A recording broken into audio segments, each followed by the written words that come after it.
You're listening to Inside of You with Michael Rosenbaum. Ryan Tejas is here. I am here. Welcome. Thanks for listening. Thanks for, a lot of people are here, obviously, to listen to the Allison Mack episode. So just hear a few words from me. I'm not going to bore the life out of you. But all I ask is if you like this interview, stick around, write a review and follow us and support us. Support us. And also you could join Patreon to support this little podcast, and the patrons really save the show. And patreon.com/inside of you. You can go to my Instagram at the Michael Rosenbaum, my link tree, all that stuff for updates on the Smallville cruise and products and all that good stuff. And the Inside of You online store for a ton of cool Smallville merch. But today, it's a very special episode. I have a feeling this might be bigger than a lot of the episodes. Allison Mack is here from Smallville. Now, as you know, I knew her for many years. I mean, since 2000-ish, right? Yeah. Something like that. Long time. But it's been probably 25 years. And I hadn't seen her since I left the show, maybe on occasion, maybe once or twice at a con or something. But, after everything happened with NXIVM and going to prison, I haven't obviously talked to her for quite a long time. I didn't think she would come in first, and she was on time, unlike a lot of guests. And we get into a lot of stuff, and she did this other podcast that just came out, and I think if you want to listen after this episode, you can go for a deep dive into that. But I really like how this episode went, and I'm going to let you decide how you feel about it. I had a lot of questions, and I'm not an interrogator. I'm not Barbara Walters. I'm just a guy just wanting to ask questions. And, she answered a lot of questions, and, some were more difficult to answer, and some were a little private. So I thought she was pretty forthcoming, and it gave me a different perspective on what she's doing, and now working in prison reform and getting her master's in social work and a lot of stuff. So I want you to, we've talked about this on the podcast, you'll see, and I'll get into it. But I guess I'm just prefacing this saying we had a discussion. I wanted to hear her voice, how she was affected, how she affected others, how she feels about it, what she did to get through it, what she's doing to get through it. I guess I'll just let you listen. So let's get inside of Allison Mack. It's my point of view. You're listening to Inside of You with Michael Rosenbaum.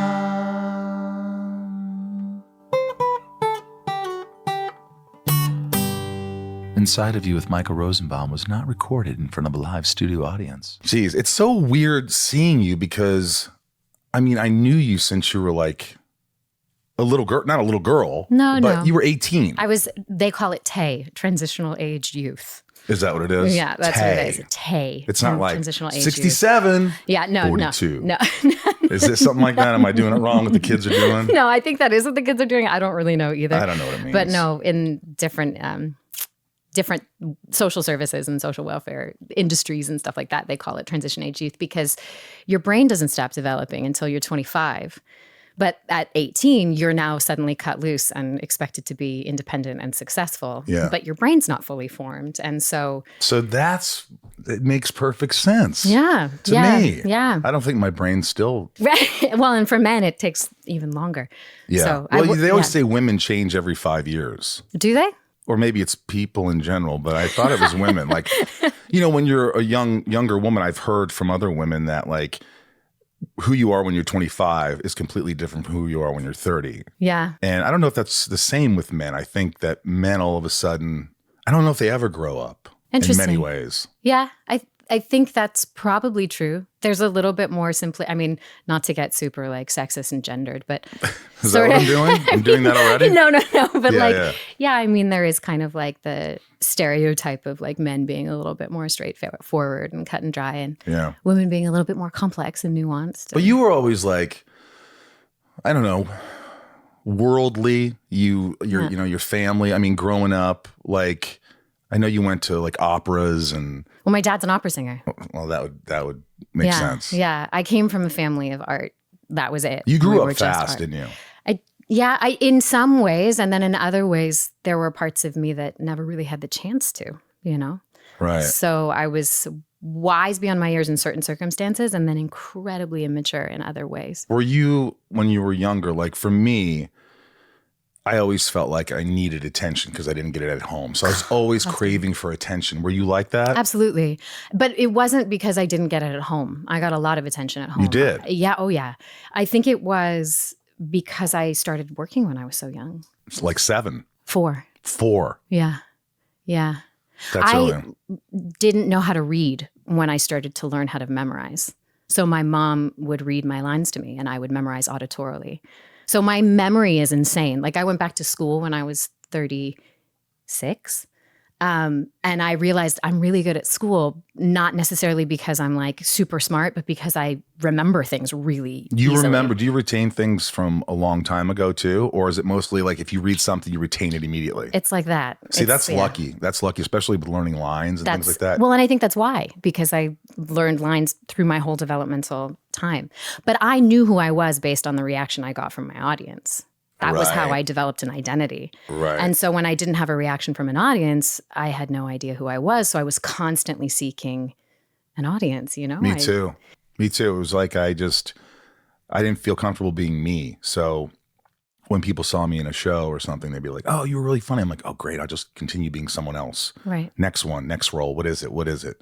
And that lasted, I mean, for a long time. I don't think it was until the last 10 years I started really digging deep and finding out, you know, why I have these issues and why I need attention or why I crave an audience. What caused you to even start digging deep? Because some people don't ever ask this Well, question. it's just more about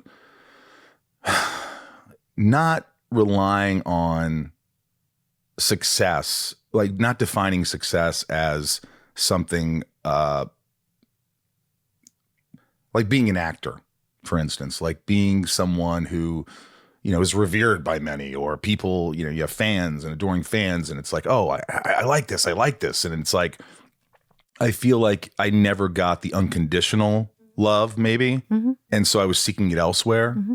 And I think that, you know, unconditional love is sustainable. But the attention, it comes and goes, and it's empty. It's like a colander, right? It empties and it refills and it empties. And it's like this constant need for acceptance that I'm good enough. So, you know, about 10 years ago, maybe 15 years ago, I started working on that. And it helped. It just, I explored my youth. I explored who I was as a kid and, you know, things that I always felt less than. And did you ever go through that? All the time. All the time. I mean, I saw the world is in a casting room. Do you know what I mean? So it was like everything was hierarchical. There was always somebody better and always somebody worse. And I needed to figure out where I landed within that hierarchy in order to feel safe. And I was so ambitious because the higher your number on the call sheet, the more validation you got, the more people Right. wanted to see you and wanted you to be around, and the more valuable you were in my experience.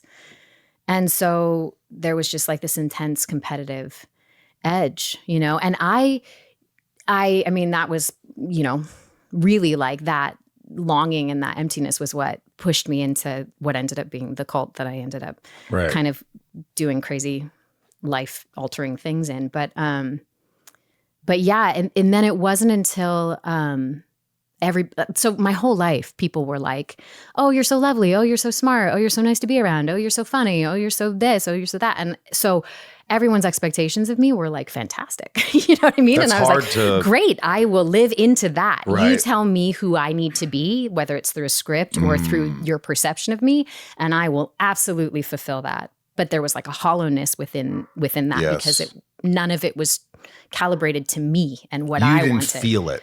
Well, I wasn't there. I was a shell that was Right. presenting as a person to the world, right? That was receiving me. Yeah. And then when I got in trouble and my life changed and there were all these horrible things that were being said about me, some totally earned, some really difficult and I don't necessarily think fair, but some 100% valid and fair. And all of a sudden I was like, oh, I don't want to be any of those things. So if I don't want to be any of those things, who am I? You know?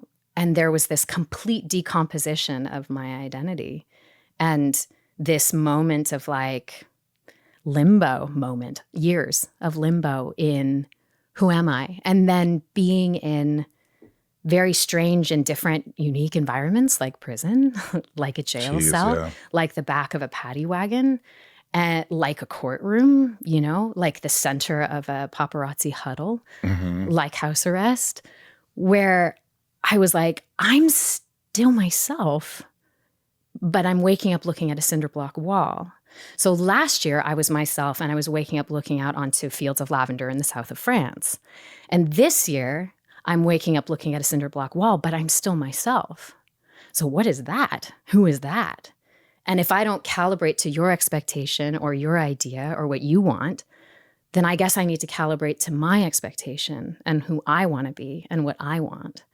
And that doesn't change regardless of if I'm in a prison cell or if I'm teaching in a classroom or if I'm sitting and talking to Michael Rosenbaum or hanging out with my husband. That there's an integrity that is consistent, but it was like the bullshit was burned off of me through the crucible of my experiences, if that makes sense. Yeah. The shame, the guilt, all these things just, I guess, ripped you apart and like shedded your skin in a way.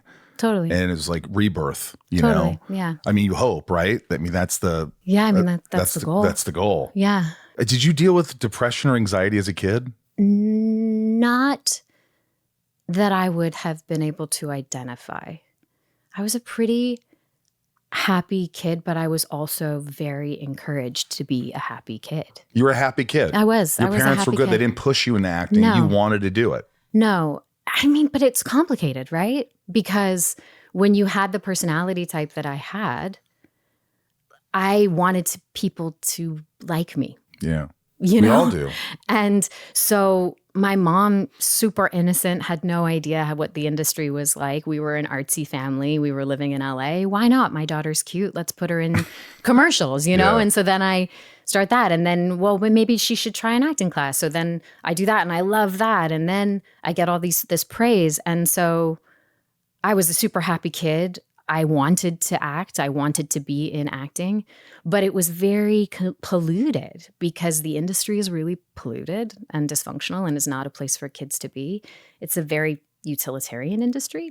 Like it's all about function. You come here to do a job. Your job as an actor is to be incredibly vulnerable and share your intimate self with the world. And then we'll love you, AKA pay you, praise you, validate you or whatever in exchange for that. And then you are on your way. So I think that my mom never pushed me. She supported me, but she never pushed me. But I got caught in the web of the business. And I think the more dysfunctional negative aspects of the business at a really young age, and then just kind of grew up in that. Yeah. Do you think that need for attention and all that kind of equated into what inevitably happened? Yes, I would say less the need for attention and more the need to be great. Like I needed to be the best at whatever I was doing. But it wasn't a power thing to you. What, the attention or the greatness? The attention, the greatness, all that. I wasn't like seeking power, but I won't lie and say that power didn't feel good. Right. And I definitely feel like that's something that when you're on house arrest for 3.5 years and then you're in prison for 2 years, you spend a lot of time thinking about what happened and how you got to where you are and what you did. And, I can't say you, I yo-yoed back and forth between I'm the worst human being on the planet. I'm all these awful things. I am horrible. I, devastated and da-da-da-da. And then I would go back and I'd be like, well, no, I'm also like, I had good intentions here and I wanted to do this here. And I'll look at my journals and be like, I was thinking this here. So I don't think I'm horrible. And it was this dance back and forth of accountability and justification and confusion until finally you settle into, okay, I'm a human being who has dark and light. I got caught up in a really messed up situation with really powerful people who had incredible ways of manipulating people over long periods of time. And what did I do that I need to sit with in my conscience for the rest of my life so I don't do it again? Right. And what did I do that I can forgive myself for? And then with that knowledge, you move ahead, hopefully with wisdom, and try and do better on the other side. Yeah. And one of the things I definitely contend with on a regular basis is like, how did I objectify people to the point where I thought it was okay to take away their autonomy? Like how did I get to a point where that was something that I thought was okay? And how did I get to a point where I thought it was okay to feel in power of people? Right. How did I get to a place where I lost my... It's like feeling like, I don't know if it's a notion or whatever, but good people sometimes do very bad things. 100%. I have a really hard time with the idea of good people and bad people. I work with people now in prison who have done really horrible things. And I would not say that they're bad people. Right. And I know that I have done really bad things. And I don't believe I'm a bad person. So I believe that there are different psychological things that are happening in people's brains that I don't totally understand because I'm not a psychologist yet. Sociopaths, psychopaths, mirror neurons broken down, things like that make empathy difficult for people.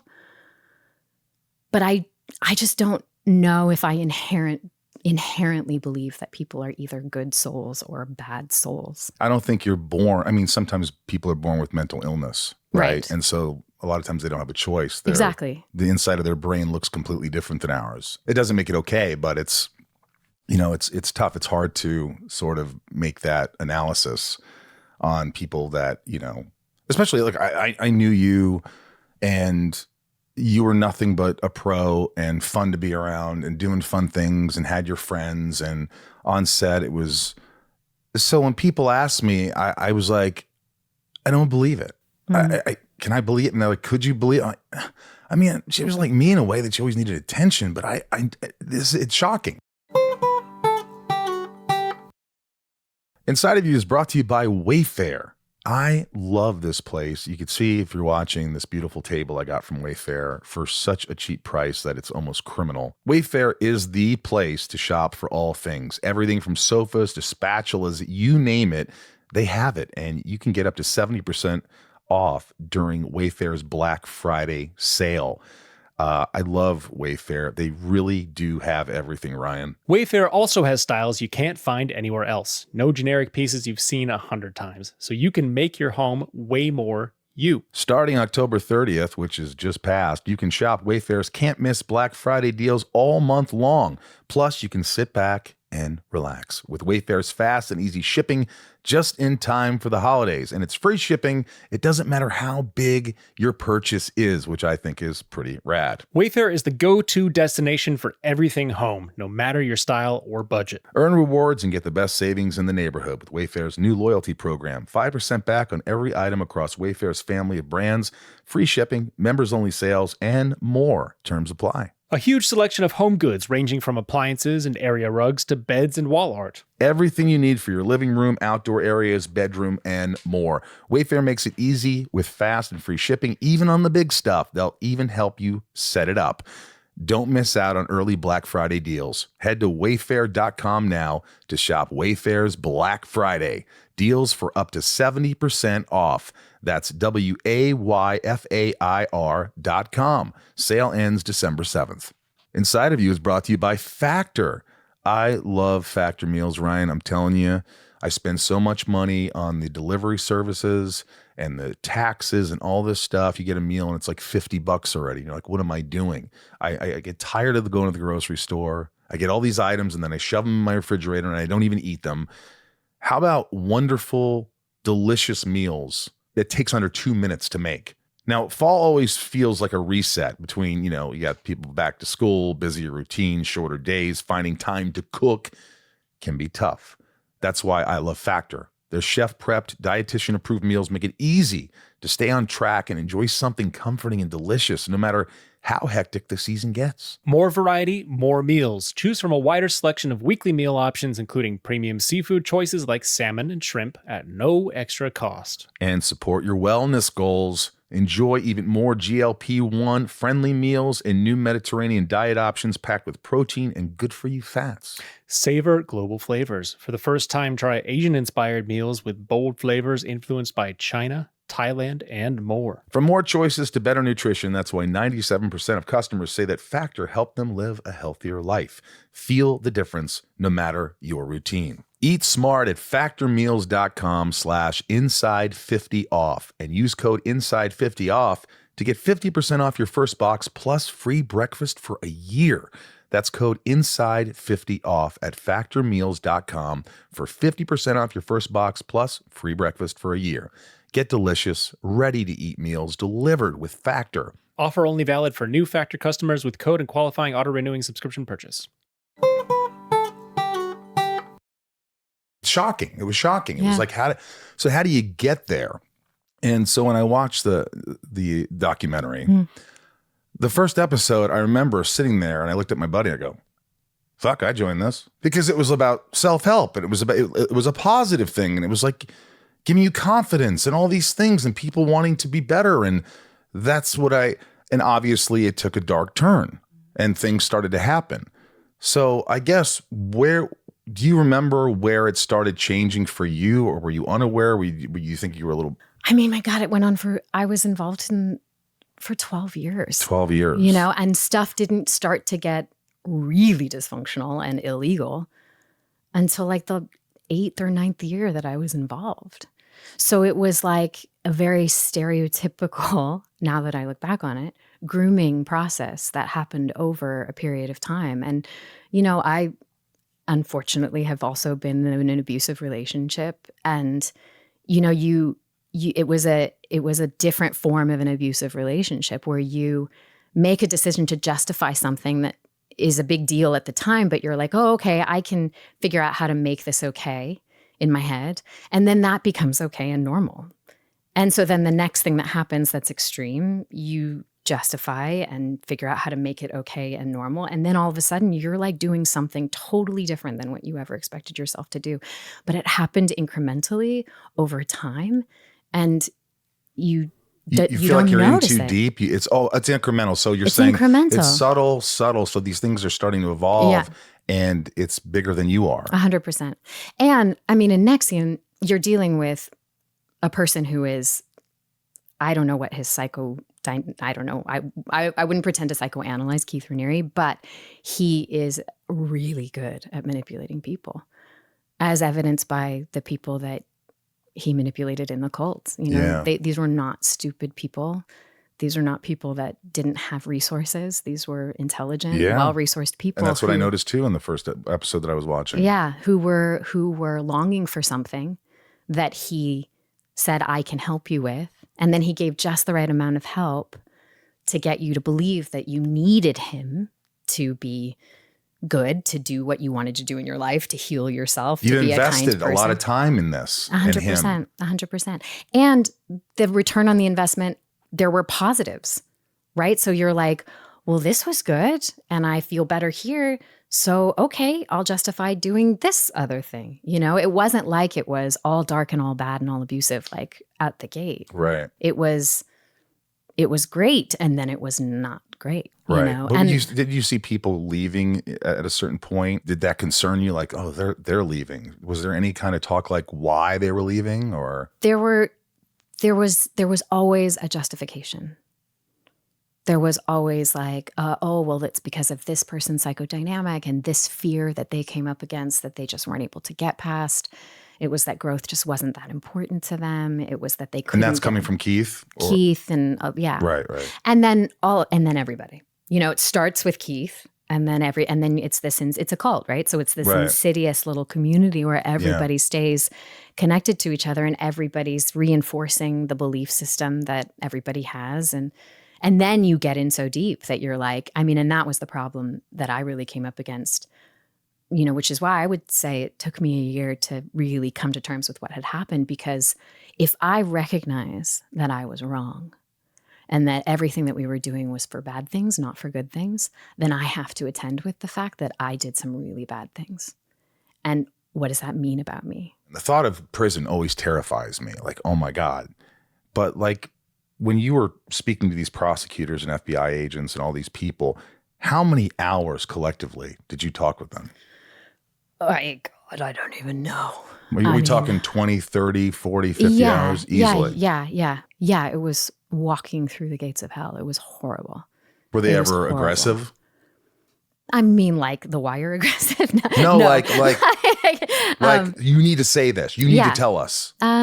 There were, and it was difficult because I was still figuring out what had happened and was still kind of trying to understand. I mean, you think it's confusing for you on the outside. Imagine being the person who's living it. Right. Like I was like, what happened to me?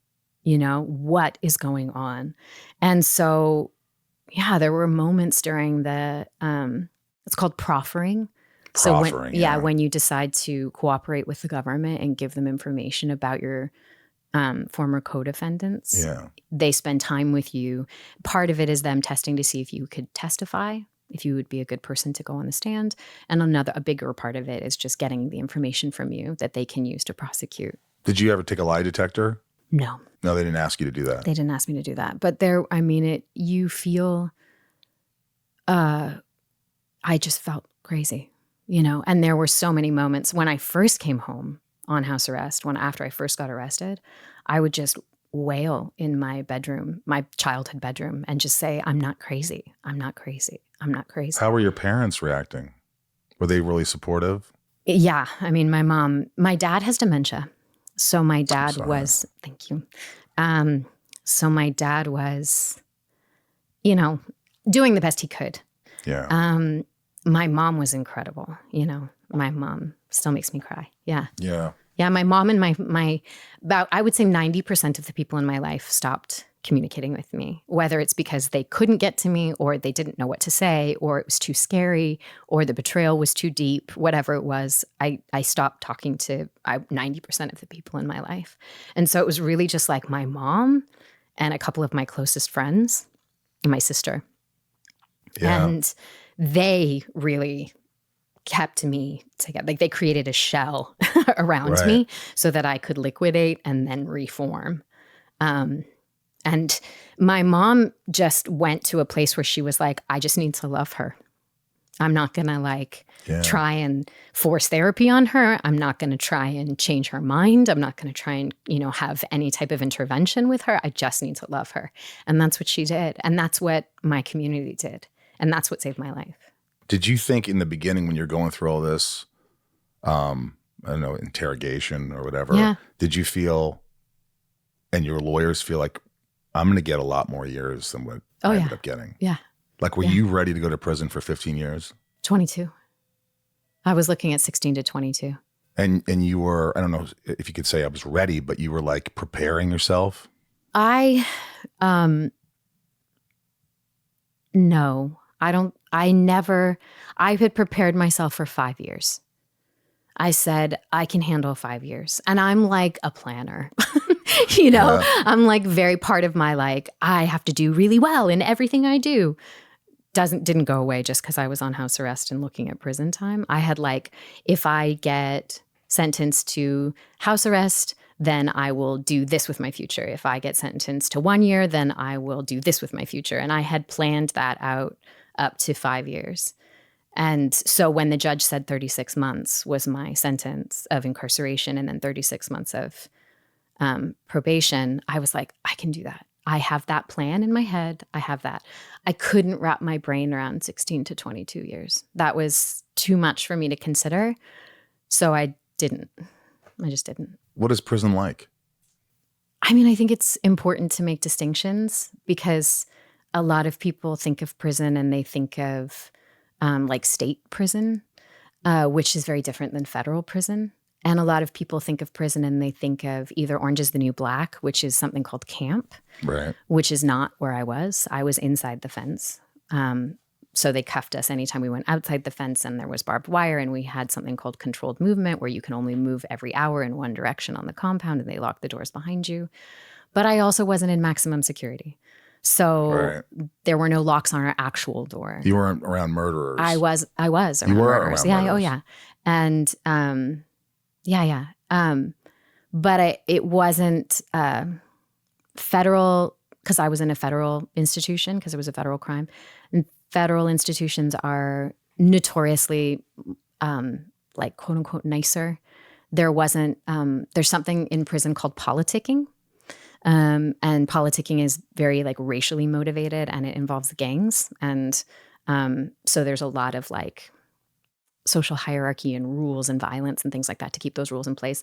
There isn't really that in the federal system. And So you didn't have to join forces with certain groups. No.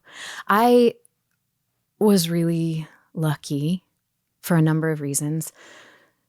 So that all of that to say, my prison experience I think is different in certain ways than other people's prison experiences, or than the prison experiences that we see on television. I teach in prisons now, and I work with a lot of men who have sentences of life without parole and things like that. And so that experience and that dynamic is different than the one that I had. I had the very deeply held belief that there were good people and bad people, and that bad people went to prison, and that was how we stayed safe. So if I was going to prison, that meant that under that assumption, I had to accept I'm a bad person, and I couldn't accept I'm a bad person. I just couldn't accept that as true. And so I was like, okay, then that means that there are going to be good people in there. So that's one fear that started to dispel. Yeah. But then the other fear that was very present was, am I going to have to, I'm not violent. I've never hit anybody in my life. I mean, I used to cry when I had to do stunt scenes and hit the stunt guy, like that's not my jam. And so I was like, I don't know how to fight. I don't know if there's going to be sexual things that are going to be advancements made on me that I'm not going to know what to do with. I don't know if I'm going to get taken advantage with or extorted for money. Like, I just didn't know what to expect because I did have these prejudices. And none of that happened. 100% the opposite. Wow. 100% Do you the still opposite. have friends in there that you consider friends that you still talk to that are still there? I don't speak to anybody inside because it's against my probation. Right. And I'm on probation until next year. So I'm still technically on paper is what they call it. And what is that probation? What can you not do? Can you travel? No, I can't leave the county without permission. I have a monitor on my phone and on my computer. So they keep track of who I talk to, and They listen in? I don't know. But it doesn't But they worry have you. the right to. I'm not going to do anything. I believe I am rehabilitated, and I will always be in the process of being rehabilitated. I think I'll be in therapy for forever, but I very clearly understand what happened and that it was wrong. So I'm not concerned that I'm going to not do that. But I do have friends inside that I would like to get in touch with when I'm off probation, because they're really good people who deserve support. Were you suicidal at all? I had moments of suicidal ideation. I had one moment where I was hiding in Mexico when Keith had first gotten arrested. That's a whole other thing. I remember seeing that. I was like, yeah. And I was staying in a penthouse apartment by myself for 2 weeks. And I didn't know what was happening. And I went out on the balcony and thought I could jump and this could be over. You really thought about it. Mm-hmm. But then I was like, but then I wouldn't know what happens next. And I want to know what happens next. And it'll be different tomorrow. So I need to just hang on through this because it'll be different tomorrow. And then when I came home, it was really hard for a couple of years. It was really hard. How so? Coming to terms with what had happened was just like outrageously painful. Coming to terms with the fact that I might be convicted of a sex crime, which meant that I was a sex offender for the rest of my life, might have to go to prison for 22 years. Like all of these realities were surfacing that were just like so heavy and dark and painful. I had a hard time. I had really betrayed my brother and his family. And so I didn't know how to fix the situation with my brother. That was really painful. Losing 90% of my community was really painful. We had paparazzi outside my parents' house. So I couldn't go anywhere without getting chased for really negative reasons. And that was really painful. I was flying back to New York on a regular basis, dealing with my lawyers and eventually the prosecutors, and all of that was really painful. Like it was so heavy. And I would have moments where I felt like, I don't know that I can carry this anymore. And then I would think, if I kill myself, I'm going to hurt my mom so bad. I can't do that. So I didn't. Yeah, man, that's heavy. This show is sponsored by BetterHelp. You know, as the sun sets a little earlier and the seasons change, it's a good reminder to reach out and check in with those you care about and to remind ourselves that we are not alone. Call that friend you haven't talked to in a while or grab lunch with someone you've been missing. This November, BetterHelp is encouraging people to reconnect and to remember how powerful connection really is. BetterHelp therapists work according to a strict code of conduct and are fully qualified. A short questionnaire helps identify your needs and preferences. And if you're not happy with your match, switch to a different therapist at any time from our tailored recs. Trust me, it's that easy. If you don't like someone, there's no discomfort here. You'll just get a new therapist. With over 30,000 therapists worldwide, BetterHelp is one of the leading online therapy platforms, having served over 5 million people globally. This month, don't wait to reach out. Whether you're checking in on a friend or reaching out to a therapist yourself, BetterHelp makes it easier to take that first step. Our listeners get 10% off their first month at betterhelp.com/inside. That's betterhelp.com/inside. If I say to you, do you think you were brainwashed? 100%. 100%. 100%. And what red flags, if you look back now, that you might not have noticed because you were in the thick of things, would you make people be aware of, not to make sure this and this, if it's a self-help, is there anything you can do? Yeah. I mean, first of all, the mental landscape is so nuanced and delicate, and we're so flippant with it because we can't touch it and see it. But people should not be messing in your brain unless they have 7 years at least of an education behind them, teaching them how to be careful, how to be respectful, how to allow you your autonomy. Like, there are so many self-help things out there now, which I think, some of them are really good and are really helpful. But if somebody is insisting on getting really deep into your psyche, they should be licensed. There's too much sensitivity to our psychology that we don't take care of in the way that we should. So I think that's one big thing, is like knowing who you're getting involved with. Yeah. Just because someone is good with a knife in the kitchen doesn't mean they should be a surgeon. Just because they're a good talker. Just because someone is good at listening or good at talking doesn't mean that they should be a therapist. So just be wary of self-help gurus and the power that they say they have that's unregulated. I mean, there's so much regulation involved in being an LMFT or an LCSW, and that those safeguards are put in place for a reason so that people don't get psychologically messed with. So that's one big thing that I would say. And then the second thing that I would say is no one thing should ever consume your entire life. Ever. Right. If that's taking you away from the things you love and the things you love doing. Even a relationship. Yeah. If your one relationship is consuming your entire life, it's not a healthy relationship. Right.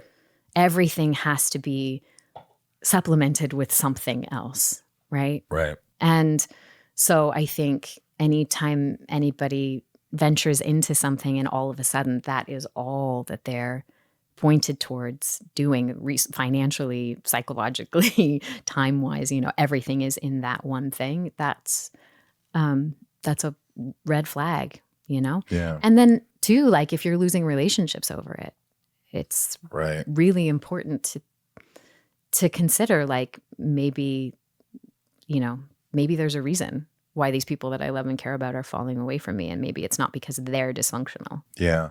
Your podcast. Yeah. It's not my podcast. It's not your podcast. It's a podcast that was produced by a woman who named Natalie. I can't remember her last name.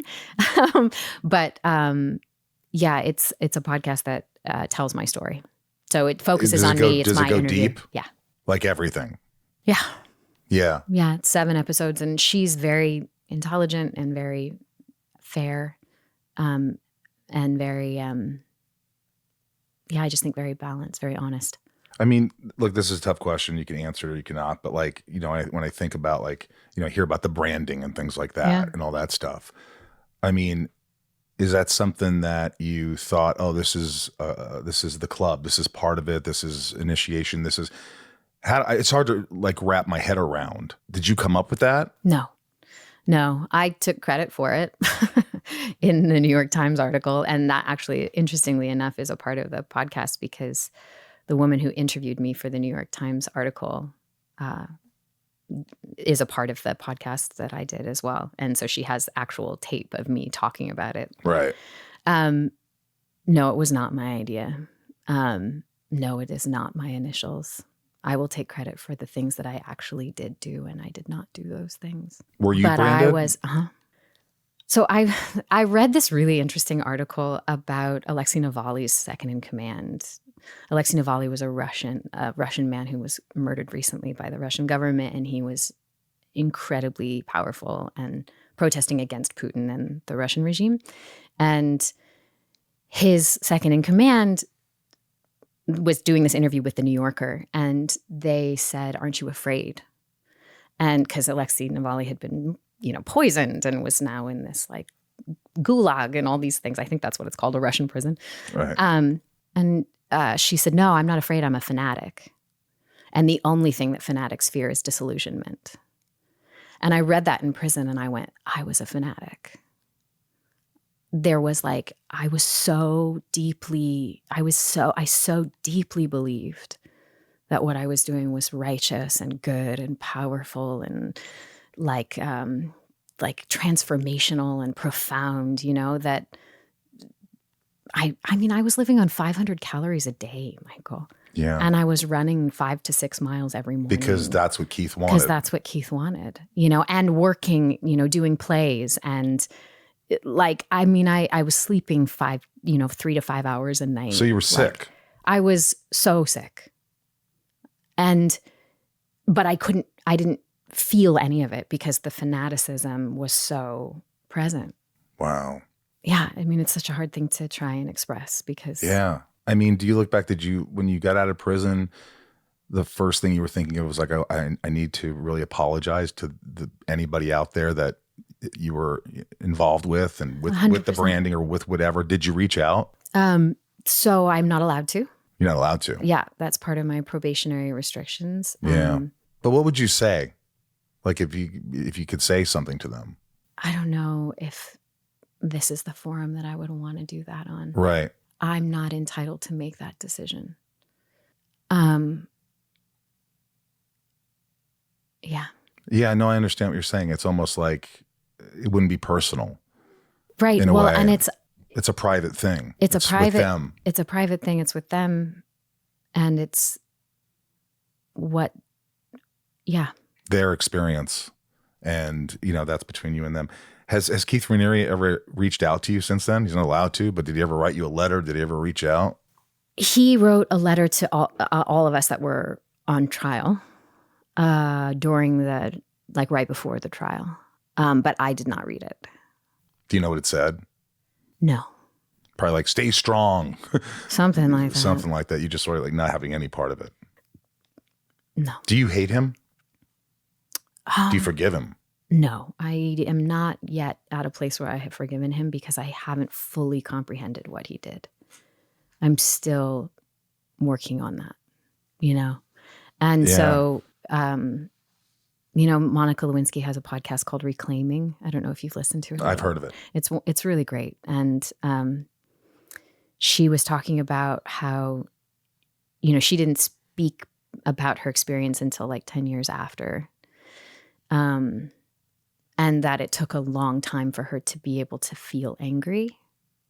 And, you know, when I was on house arrest for the 3.5 years, I was just trying to manage figuring out what had happened and avoid 22 years in prison and a sex offense conviction.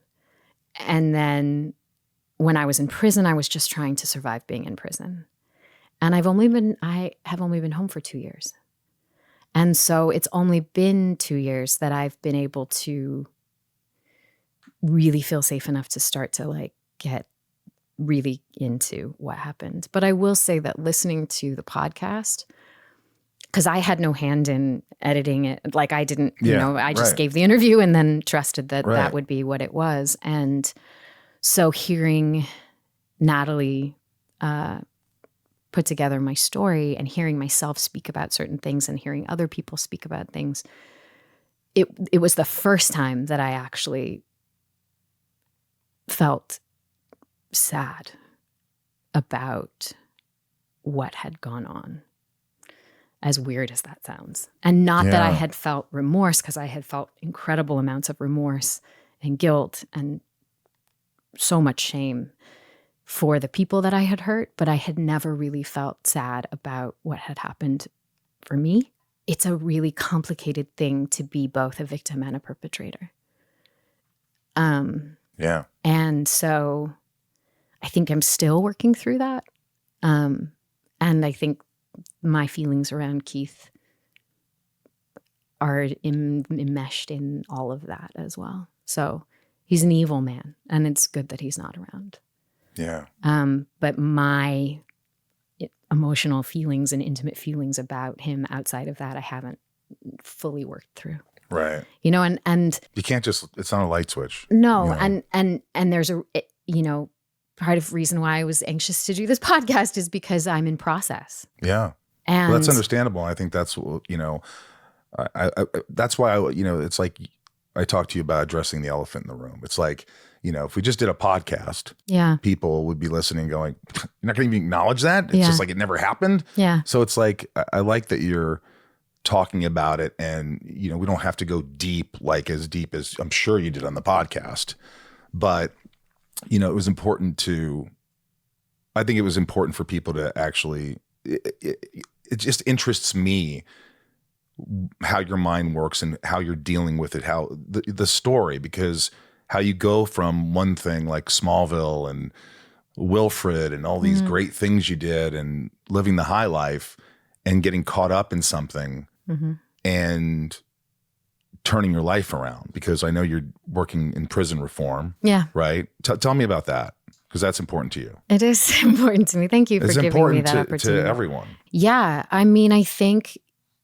that our culture, we live in a very punitive culture, and we live in a culture that thrives on fear. And I just think that we are not being very successful in our approach at helping people heal when they've done damaging things in their lives. Our system, our prison system is not a rehabilitative system. Like having empathy. Having empathy for people when they've made mistakes, yes, 100%. But I think even more than that, investing in rehabilitation. Investing in actually saying, we believe you're a good person who made bad choices. Let's figure out why you made those bad choices and help you understand how to make better choices in the future. Yeah. Instead of, you're a bad person, you're scary, you're always going to be a bad person, and you're always going to be scary, so we're just going to throw away the keys and put you in a place where we don't have to think about you anymore. Even temporarily, even a year in prison, 2 years in prison, however many years, I believe there needs to be rehabilitation. So when these people who are convicted of whatever get out, they have a chance 100%. to be a better person. And that's, if you just throw them out on the streets, you're not fixing the problem. 100%. Well, and the truth of the matter it's hard to get a job. Yeah. And the truth of the matter is, a lot of people, a lot of the women that I was in prison with were like, I didn't do drugs until I came to prison. Wow. I came to prison, and there's no incentive to grow. There's no incentive to get better. There's a ton of pain that nobody's helping you process. And then there's drugs that make you feel better. And some Yeah. of the drugs are brought in by officers, some of the drugs are brought in by other inmates, whatever, but they're there.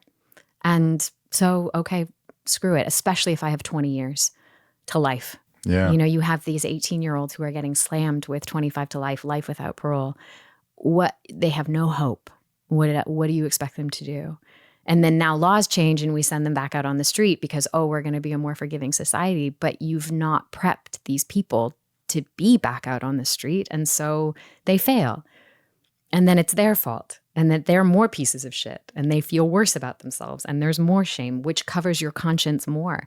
I mean, and that's the thing, Michael. We commit crimes because we lose empathy. And empathy is sourced in conscience, which is rooted in feeling. So if you stop feeling because the feelings are too big or you don't have anybody helping you understand how to feel those feelings, you lose your connection to your conscience, which disconnects you completely from empathy. So you are more likely to do a bad thing to somebody else, right? But instead of giving people permission and support and capacity to feel more and teaching them how to feel those feelings that they need to feel, I mean, rehydrate their humanity that's been completely dehydrated so that they leave with a conscience, we do the opposite. Yeah. You know, and I felt it in myself. Like after a year in prison, I felt myself like just like kind of angry and, Disconnected. and jaded. Yeah. And I was like, whoa, I made a commitment to myself before I went into prison. I'm not going to let this break who I am. I'm not going to let this break who I am. And I took myself for a walk on the track and I was like, why are you so angry? Like, why are you so jaded? You're angry at the wrong people. What's going on? And I realized I'm just in a lot of pain. My feelings are hurt because I'm constantly being told I'm a piece of shit. I'm constantly being made fun of. I'm constantly being put down. I'm constantly being told that I'm not going to do anything with my life. And that hurts when you hear that all the time. You start to believe it. You start to believe it and you start to hate the people who are saying it to you. And so I was like, okay, I need to like intentionally cry every day so that this pain that I'm feeling doesn't turn into like this really gnarly callus that I ultimately will never be able to get off my heart. Right. If that makes sense. It does. No, it does. And It's- I have the privilege of having therapy and a really, really supportive family and an amazing community of friends who are also very emotionally intelligent and grounded, right? I don't come from a family who's also a member who's also incarcerated and a mom who's a drug addict and a foster family who was abusive to me, you know, like when I was inside, there were, I would say the majority of the weekends when we had visits, I was the only person in the visiting room. So, wow. and life goes on. When someone has 15 years to serve, their family can't come every weekend. Life goes on. Right. And so then you both just deal, right? So I came to these conclusions because of all these tools around me, right? The women that I was incarcerated with didn't have that. And so Yeah. what are they supposed to do? Yeah. For you to be involved with, is it something with prison reform? Is it something you wanted to do? Was it something in the beginning, that community service that you had to do something, give back or whatever, or a combination of both? I couldn't unsee what I had seen. When I was incarcerated, I was like, from the moment that I was first arrested in New York and I was in the detention center for 4 days to being at Dublin for 2 years, I couldn't deny what I had seen, which is that these are really good people who will forever carry this scarlet letter of incarceration. And they don't have what I have, which is people who believe in them. And we don't pay attention to mental health. We don't train our staff properly when it comes to people who run prisons. We don't have proper programming in there. And I was like, I can't, how do I come home and go back to like being an actor? Yeah. Like, how do I come home and like just forget that experience happened? And so I came home and I, went back to school, and then I missed acting. I missed it a lot. And so I took a beginning Shakespeare class because I figured it's a beginning class. Nobody's really probably going to know who I am. And while I was in the class, the teacher was like, "You're not a beginner. Why are you here?" And I told her a little bit of my story. And she put me in touch with a friend of hers who has an organization that teaches theater arts in prison, all creative arts. We do poetry and painting. And you're doing that. And so I started teaching with them. And when I started teaching with them, I met another person there who had an organization that is like a partner organization to that organization. And he hired me on staff. So I work with that organization now, and we use, I develop curriculum and I teach. That's incredible. Yeah. Do you think you'll ever act in movies or TV or given the chance, or is it something that you're like, you feel fulfilled doing what you're doing now and you're happy with what you're doing, but do you still crave the acting? Yeah, I really miss acting a lot. I mean, I just took an improv class, the beginning improv class at Upright Citizens Brigade, and it was a blast. It was so fun. It's really nice to act without having to worry about what I look like. You know, it's really nice to act without having to like worry about whether or not I'm going to get a call back. Like just to act, like for fun, like 'cause it's just so fun to do. And so I think that I will always have that in my life because I think it's just good for me, you know? Yeah. And when I teach, we act, you know, like we're doing improv and we're putting together scenes, and there's something like really lovely about that. I miss working with like really good actors, you know, and doing really good work. But I don't know how to be an actor without doing it the way I used to do it, you know? And, I mean, have you come to terms with the fact that there's a chance that people may never hire you again? Yeah, I don't even think about it. But you don't think about it like that. You think about, I'm acting, I'm doing what I love, and they can't take that from me. Yeah. And if something happens, great. Not even if something happens, great. If something happens, we'll see. We'll see. Because my life is full right now, like really full of really beautiful and important things. One of which is Frank. Frank, my husband, my family, the work I'm doing. I'm in school. I'm getting my master's degree. It's you know, so I am full.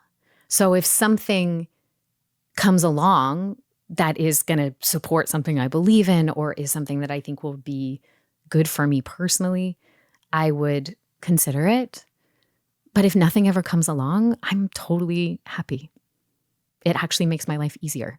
You know what I mean? Yeah. Because I don't have to make that decision.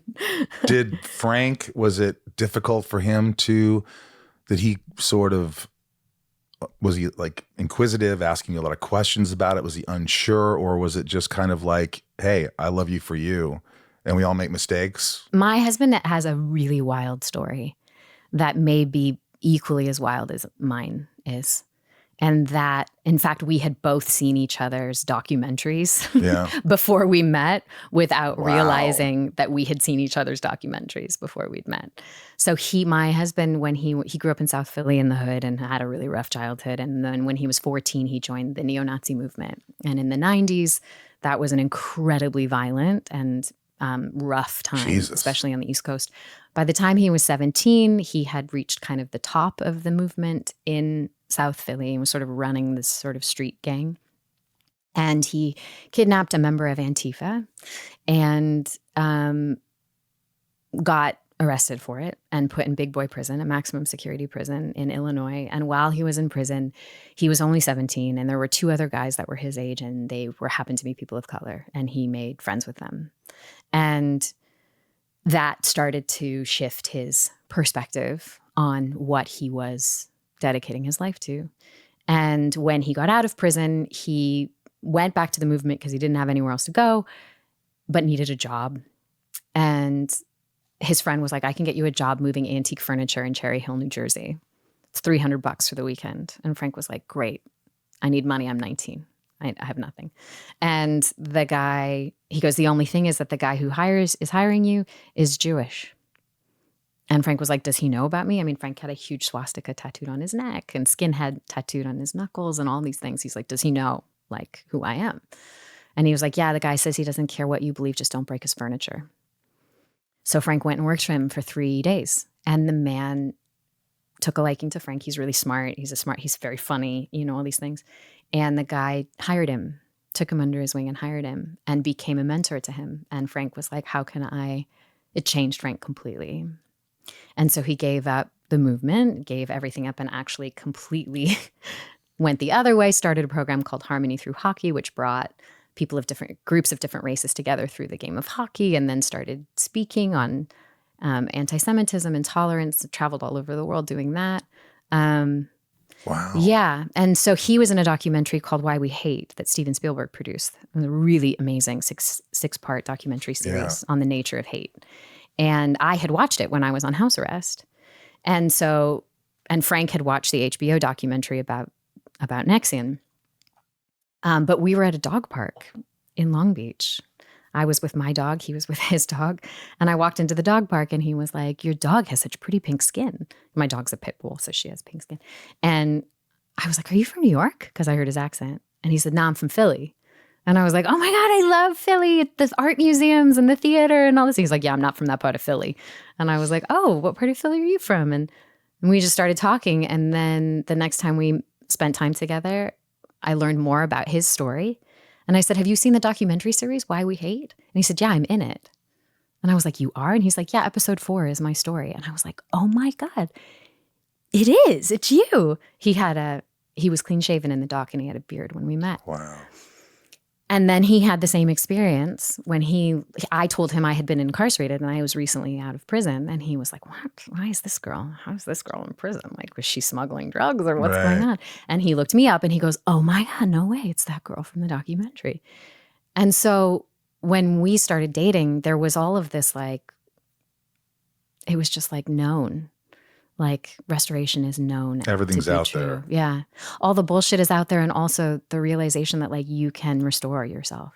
You can come from the darkest of darkest places and turn into something really beautiful. There's always time to change. Change is possible even. What about the tattoo? Does he still have the tattoo? No, that he got removed when he was like 20. Yeah. All of that'd his be painful. racist tattoos he got taken off. I'm sure it probably was. We don't talk about it much. Yeah. So what was it like to get I love that this Jewish guy said, no, as long as he doesn't break my furniture. And then took him under his wing and then it changed him completely. Yeah. Well, and then you know what's really weird? So about 8 years ago, Frank found out that he's Jewish. Wow. He did a 23andMe and found out that he's Ashkenazi Jew and then has really embraced the faith. So we actually had a Jewish wedding. That is ironic. Yeah. That's insane. When you say your life is full, I know you're still figuring things out in your brain. You're still trying to come to terms with certain things that happened. Does it sometimes you wake up and you feel like it's just all a bad dream? Like you think it's a bad dream? No, I used to feel that way before prison and sometimes in prison. There's kind of like a common prison dream where that a lot of the women talked about, where you wake up one day and you realize that that's where you are and that it's real.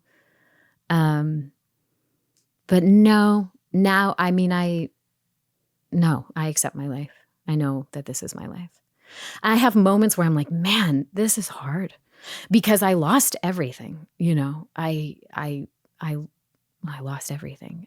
And so dealing with, how hard you have to work to keep your health insurance. And I mean, I have residuals, which is amazing and has afforded me a lot of freedom, but it's not what I used to have, Yeah, for all those years, you were in Smallville for 10 years. Yeah. And probably every cent was gone. Gone, yeah.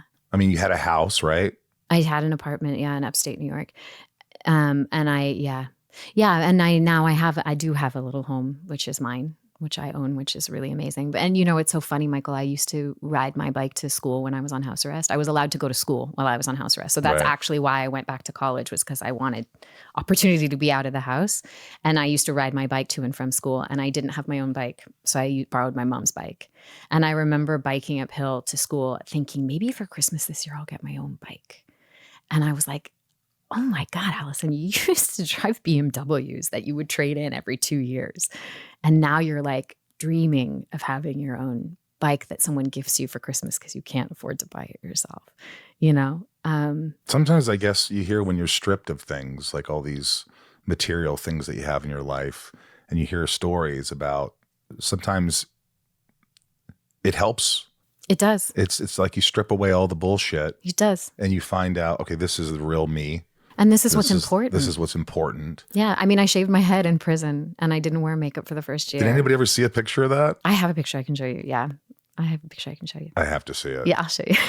You don't want to show it. We don't need to show it on camera, but No. I'll show it to you offline. Did one of the girls that were in there, shave it for you? Uh-huh. Yeah.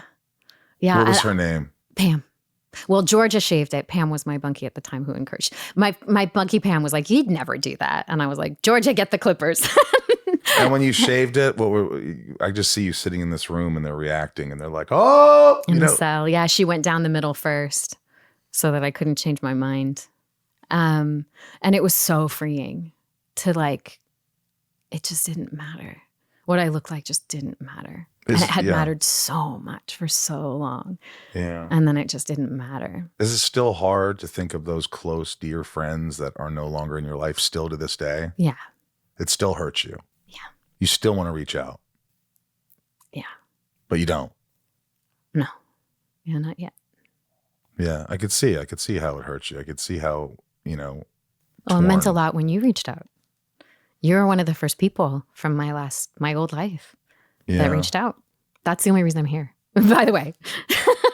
Well, we don't know exactly what goes on in someone's head, and do people deserve second chances? Do people deserve to have their story heard? Do they at least, do we even get to have a voice anymore? Yeah. It's not like I'm, having you on the podcast so everyone can say, she's awesome. She didn't do anything wrong. See, she's good. That's not what you're here for. It's to tell your story, to show you who you are, who you have become when you're stripped away all these things, to to have hope, to have remorse, to have, it's a mixed bag. And I just thought it was important. And, I didn't want to feel like you were interrogated. I didn't want to feel like, all right, why did you do this? Or why did, But I also think too, Michael, I've watched you throughout the years be so loving to everybody that you love. And that's unique to you. And I think you should receive that because it's a beautiful thing, and it meant more than you can know that you have been kind. Sorry. No. So I think that just speaks to your character. Yeah. Well, like I said, I'm a work in progress. I think we're all a work in progress. You're a work in progress. You're still figuring out everything. Always. Yeah. And, because it's a lot easier probably to just say, I'm done with this life, but then you think about all the people that really love you or that want you around. Yeah. And what does tomorrow bring me? Exactly. And there might be something different. Something might change my life in a way. And totally. Like this prison reform and doing what you're doing. And it just seems like you're doing the right things to have some fulfillment, to feel like I am somebody. I have something to offer. I have something to give the world. Yeah. And I made a big mistake. And, and I see how sorry you are. And I really, really, truly appreciate you being here. It was Thank you. It was honor having you here just to tell your story, Thank you. And Tell a part of it. tell a part of it. There's lots.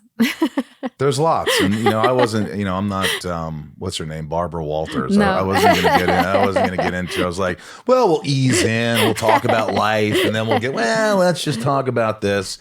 But, no, and I know you're not doing any other podcasts, so it meant a lot to me that you decided to do this one. And all I could say is thanks. And I'd love to meet Frank sometime. Yeah. Yeah. Now that he's reformed, because I am a Jew. Well, he is too. I know. Well, he's a Jew too. So there you go. You guys can be in the Jew crew together. Yeah, we'll be in the Jew crew. If you want to get closer to the show and help keep Inside of You going, well, head to patreon.com/inside of you. Members enjoy a ton of cool stuff. Bonus podcast, early look at new episodes, and exclusive Q&As you can actually join. Some members can even make an appearance on the show. Isn't that cool? I've already interviewed some, and they're really fun. It's nice to talk to real folks, not just actory folks. And, you get special shout outs every week. There's tons of stuff. Your support really keeps this podcast alive. So jump in and be a part of what makes Inside of You special. I really appreciate her truth, and what she's going through. And I like the fact that she's, now helping other people, and she's trying to do the right thing. And we all have a past, and some people's pasts are darker, and we make mistakes. And, I'm sure a lot of people will lambaste her and, she's a monster and this and that. Like I said, I've known her 25 years. And I never saw that side of her, and not to say it justifies anything that she did. I think this was just a conversation on perspective, and I was interested to hearing what she went through and her story, and I hope you enjoyed it. Ryan, you weren't too uncomfortable? No. I'll also say it's rare that we do an intro outro the day we just completed the interview, basically. And so we're still feeling it. So I'm still like in it. Yeah. Which is it was a heavy one. It's a heavy one. A little emotional, a little she little was bit of everything. She was forthcoming. It's obviously not everything, Right. but it's a lot, and it's enough to give you perspective. Perspective. That's what it's about. I think it also speaks volumes that she wanted to talk to you specifically, and and you guys talked about that. Yeah, it meant a lot that she wanted to talk to me. I didn't think she would do it. So I think that, like, of all the places that she could come and talk about this, I think it makes sense that she would want to come speak with you. And it was kind of surreal, like being in here, because I've been, after having not watched Smallville for 34 years of my life, and then now I'm suddenly deeply engrossed in it. And then then there's the news story about her, and then there she is. It was surreal. Talking about it. It was surreal. And so I think I'm still living in the surreality of it. Yeah. And I thought, before doing this interview, I go, wow, will I get criticized? And then I thought, fuck, I don't care. I'm having a conversation with someone and asking them to tell me their story and hear that point of view. And I think that's interesting. And I think it's human. And, having known her since she was 18 and I was probably 24 or something, 25. I was interested in knowing what happened, what went wrong, how people can look out for red flags if they're joining some, self-help group or. That's tough. It's tough. And it was hard to navigate. And I just wanted to make sure I navigated in a way that was respectful from people listening, to her, to victims, to, sometimes people do things and, their whole world is crushed. And I think hers was. Mm-hmm. And she said, I want to see what tomorrow's like.